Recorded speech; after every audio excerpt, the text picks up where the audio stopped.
Hey guys, so bit of rumblings going on in the boxing world again, and yeah, fair bit of news, fair bit of fights made. So yeah, let's get cracking. Amir Khan has today come out and said Canelo's previous fights with Erislandi Lara and Miguel Cotto have taken something out of him. I'd have to go on a limb and say, yeah, I disagree with that. Definitely disagree with that. They weren't all out brawls or wars or anything as such, and Canelo came out of that pretty decently. Uh, I think why he mentions that fight, many of the boxing public or some people say those fights were very tight. If not a Lara win, a Cotto fight was much tighter than the scorecard suggested. I disagree with that. For the Cotto side of it. Cotto, I thought he lost, comprehensively. Canelo, boxed pretty well in that fight for me. Lara, I think, won that fight for me. I'd have to rewatch it. I've watched it once, and I'd have to watch it again just to be sure. But I had Lara winning by a round, and yeah, I mean that was a tight fight. That's one of those fights you score it how you like it, and I like Lara in that fight, and Canelo didn't really cut off the ring very well, and I didn't think Canelo was the dominating force in there. He was trying to push the pace, but Lara was catching him with the odd pot shot, similar to how Bradley Skeet did against Sam Eggington on the weekend. Obviously, these two guys are classes and levels above Skeet and Eggington, but similar example, sort of. Moving on, Billy Joe Saunders has a fight lined up April 30th at the Copper Box, sorry, against Max Bursak. Bursak has been in with a fair few decent names. He went the distance with Martin Murray, lost that fight.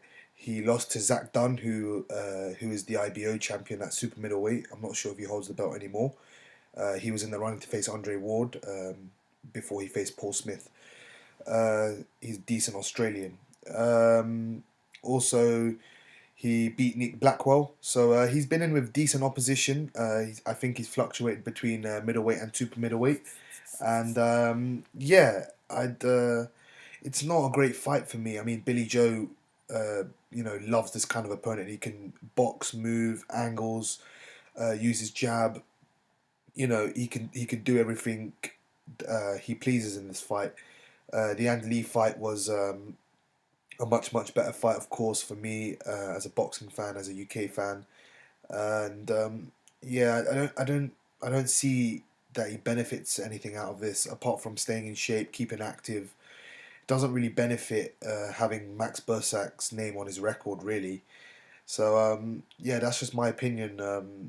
It's a poor choice of opposition for Billy Joe Saunders.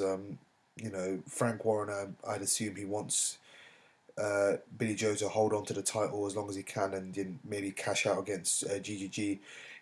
I was watching IFL TV and he was talking about GGG, saying that fight he wanted that fight in the summer.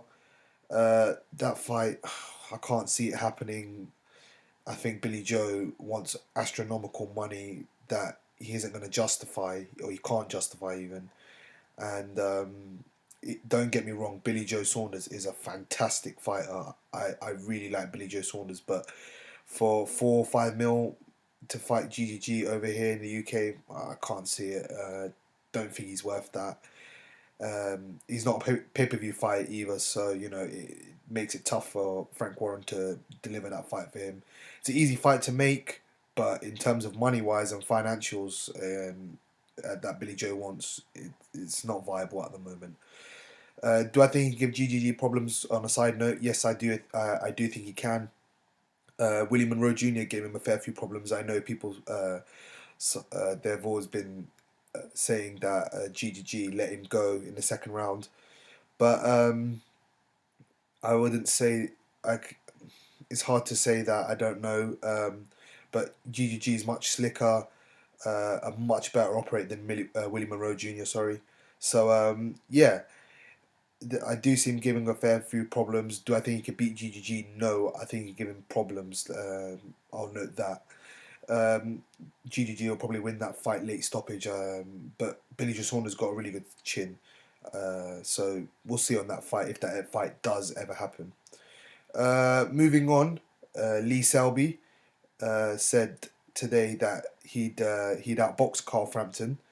He heard that Carl Frampton was talking about him in the post-fight interview with Sky Sports, and he also said Scott Quigg was quite predictable, and if he could give him a bit of trouble, Lee Selby would actually do really well against him. I agree with that. Lee Selby um, will give Carl Frampton a lot of problems. I think the height dimension will really be a key factor. Also the range. Um, that's just my opinion. I think Selby is a class operator at featherweight.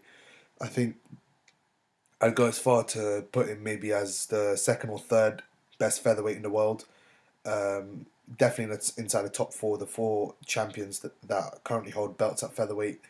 Lomachenko, Leo Santa Cruz, Gary Russell Jr. and Lee Selby are the four best fighters in the division for me. And yeah, it's tough to see Frampton winning that fight for me. For me, if Scott Quigg gave him a fair few problems with the body shots, I know that might be the weight, but I can see Selby, getting a comfortable points victory over Frampton for me. Something's on the lines of 116, 112. But again, that's my opinion. Let me know your thoughts on Lee Selby. How good do you think he is? How do you think he fares against Frampton or the other featherweight champions? Uh, Give me a heads up on that. And lastly, very quickly, I just want to know Luke Campbell is on the Sheffield bill. Kell Brook Bizier is the main event. He's on the undercard facing Gary Sykes for the Commonwealth lightweight belt that was recently vacated. I know the kid who vacated. He's a Ghanaian guy. He's going after Bartholomew and the IBF lightweight title. So this title's obviously become vacant, and decent scrap. But for Luke Campbell, I think he needs a better opponent than Gary Sykes even. And yeah, for me, I can't really see where he goes from here. It's not what Eddie Hearn said, as big a fight as his last fight. He, I like Luke Campbell, but he needs to adjust more to the pro game, and fix up on a lot of defensive flaws he had in the last fight, and he needs to do a few things differently. That might be the weight holding him back. I know he was very tight at the weight against Mendy, but if it is the weight, he needs to move up in weight, or seek a nutritionist and get down effectively so he's still fighting at his optimum prime. But we'll see. As I said, I don't think it's as big a fight as his last fight. Certainly won't be as tough. I don't think Gary Sykes is decent, but not at the level of Mendy. I would have preferred another durable opponent such as Mendy to come over to give him a fair few problems. Just to test him and see how Luke Campbell's improved and moved on from that Mendy fight. But we'll see, and we'll see how all these fights and all these discussions and everything move on later on in the coming weeks. Some big fights in the coming weeks, so yeah, things are looking up, which is a good thing. Yeah, guys, if you like the video, please leave the thumbs up. Comment your thoughts on all this: Lee Selby, Billy Joe Saunders, Amir Khan, Luke Campbell. Where do you think they go? What's your opinion on everything? And yeah, subscribe and share the video so it goes out to a wider boxing audience. And yeah, take care, guys, and peace.